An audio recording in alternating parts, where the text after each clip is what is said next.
All right, so today I wanted to make a video about the War Within and, whether it's worth playing or not. I have been playing it the entire time, through the pre-release, the pre-patch, all that stuff. I played a little, very little in beta, and the season just started this last Tuesday. It's currently the Sunday after the first reset where the season became available. And so I just wanted to kind of give my initial thoughts on the expansion. That way I can look back at the end of the expansion, see what I thought, and maybe see how it compares. And maybe it'll help inform you whether or not to get the expansion if you are on the fence about it. So before we get into it, I just kind of want to talk about who I am as a player. I am mostly a PvPer, and I've been mostly healing for at least for the last expansion or so. My mains this expansion are Preservation Evoker, Restoration Shaman, and for anything where I want to do like DPS, I will play my Arms Warrior. Actually, he's Fury right now, but I've also done a little bit of tanking. That being said, just going into this, dude, the War Within has been absolutely amazing launch. Like, I have had the best time. I will say that the pre-season portion of the expansion felt a little long, but that's just that's coming from someone who likes to play the game a lot. And so it just kind of felt like, 2 weeks of nothing to really grind on. Felt pretty bad. But even with that being said, like, dude, there were so many quests. I got to do all the side quests that I wouldn't normally do. I did a lot of exploring, did some of the completionist stuff, and even with that, like, it was a ton of fun. What this expansion has included or implemented, I don't know what the word for it would be, but like the new things that came with this expansion: delves and rated Battleground Blitz. Battleground Blitz is a solo queue battleground mode. As a PvPer, this is something I was super interested in. And then delves are a solo or group, but it's mostly aimed for solo, I think. PvE content where it's kind of like a dungeon, but it's a little bit more than that. It's kind of like you're questing through a dungeon, and there's little objectives here and there. And when I first tried these out, I was like, these are kind of, terrible content. I thought they were pretty boring, kind of annoying. And what I'm talking about is like in the preseason when we only got to do up to tier 3 delves. Now that the season's been out, I have a completely different perspective on delves. They award you great gear. They are challenging to the point where you have to, pay attention kind of like you would in a Mythic Plus, maybe a higher level Mythic Plus, pulling things correctly, making sure you have cooldowns for certain packs, interrupting, CCing, that kind of stuff. And that part of it, I think, is actually really, really good. So delves has kind of won me over, and it's also a great way to get the vault gear. As you can see here, if I look in my delves or, my vault tiers, the delves are going to be where I'm getting my highest gear next week, 616 item level. That being said, Mythic Plus isn't out yet. I don't know if you're going to be able to get higher level gear from Mythic Plus, but yeah, delves are actually not that bad. And like the whole bountiful delve system where you can get more loot, and then there's like a whole treasure chest part of it where you can get even higher loot from your next delve. It's actually interesting. Now, that being said, this is the first week. Is it going to feel like a chore like Torghast? Maybe. I don't know. It is kind of annoying to farm the coffer keys that you need to get the bountiful delve loot.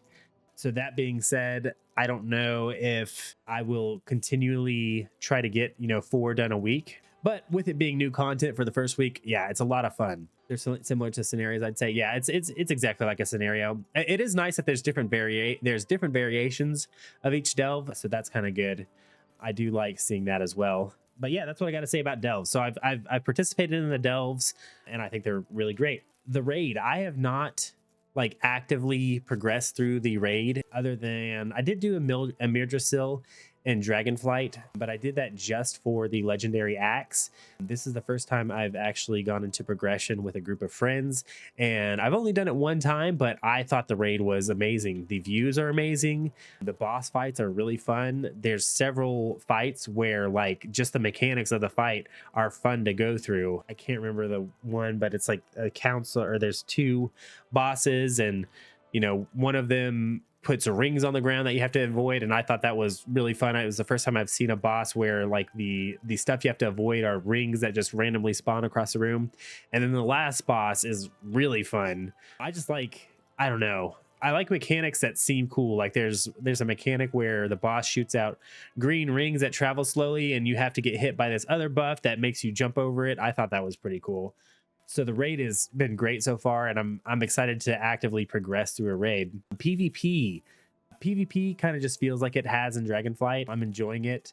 The rated Battleground Blitz I enjoyed a lot during the pre-patch, but I haven't really played it that much. Actually, I haven't played it at all in the new season. But I do think it's a great thing for people who like to PvP, maybe focus on macro play instead of just the chess game of arenas. And I think it's a great mode in there. I know a lot of people who are enjoying it, and at some point during the season I'll enjoy it too. Like I said, I played it a ton in pre-patch, and it's an absolutely better version of Battlegrounds. The games are faster, you get to move faster, the objectives have changed to make them more interesting. It's just like a all-around win for that. So yeah, I think that kind of covers all the different types of content. The gearing in Dragonflight is probably one of my favorite things as well.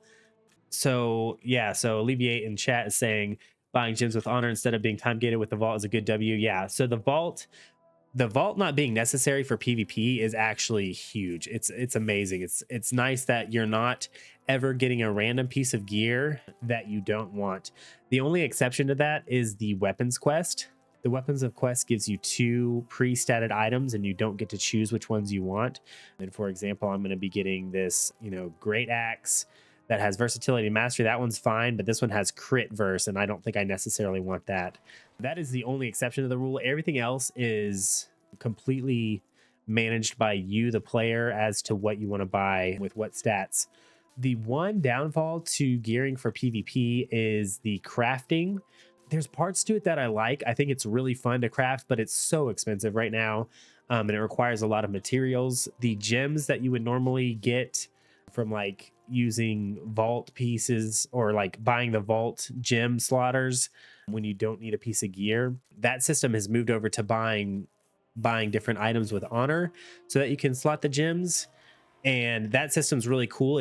People have to complain that it's super expensive, but to me, if you're PvPing regularly, it's not going to be an issue to get your 10 gems. It still is going to take a little bit of time, but I don't think it's a bad thing. With all that being said, like I have still seen complaints about PvP gearing, mostly due to it being like kind of overly complicated. And I can kind of agree. It's like you don't really know what's best, especially when it comes to embellished items and which slots they should go in. And then you got the tier slots, and do the tier, which slotted tier do you want? That's the best. Like I've seen, some well-known names mess up on their PvP gearing already. I messed up on my shaman. I bought conquest legs when that should have been what I used my tier token on. So now my tier token just doesn't count. There's really good parts of it and bad parts of it, but gearing all around is great. You can get high gear from delves for PvE content.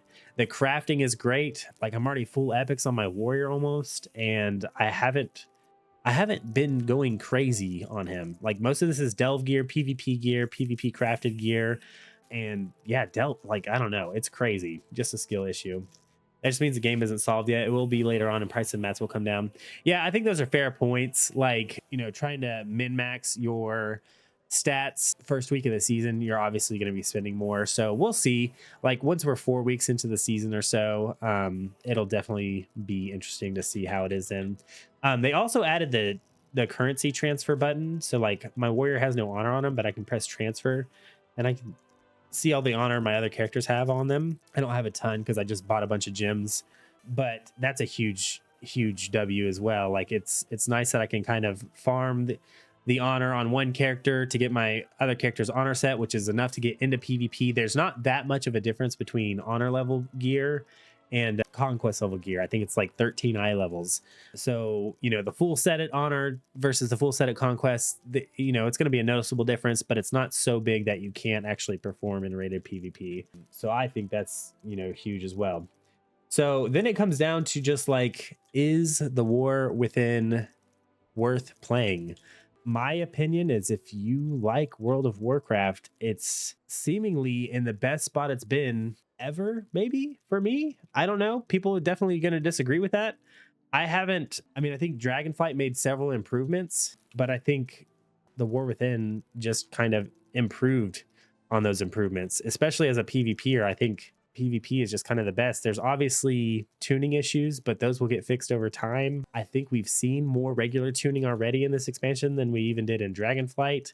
That's the biggest thing for PvP, is seeing regular tuning to keep the meta interesting. But I think all the new modes and how they have implemented all the features is just great. There's no borrowed power system, and there wasn't one in Dragonflight, and isn't one in the War Within, and I think it has allowed them to kind of maybe not perfect, but definitely work on their other systems to where they feel so much better than they did. Alleviate saying if you like DF, you'll like the War Within even more, and I can't agree more. I think that hits the nail on the head. So yeah, if you're on the fence, give it a try. The start of an expansion is always the best time to try out a new expansion. And I think this is one that will go down in my books as one of the greatest launches ever in World of Warcraft, because I didn't even touch on like the extra stuff that there is to do throughout the zones. There's tons of great transmog. There's these little events. There's like a theater you can do down in Hollowfall. There's these lights that you can ring. Ashkahet has like these different factions that you can align with every week. So there's always something to do. I think Delves having being something that you can progress through on your own when you don't have anything to do and still get great gear is actually one of the most exciting additions to the game. But yeah, let me know what you think. Have you been enjoying the War Within so far? Would you suggest it to another player to play? And if you like it or dislike it, let me know why down in the comments. And don't forget to like and subscribe. It helps the channel a ton. I'll see you guys in the next video.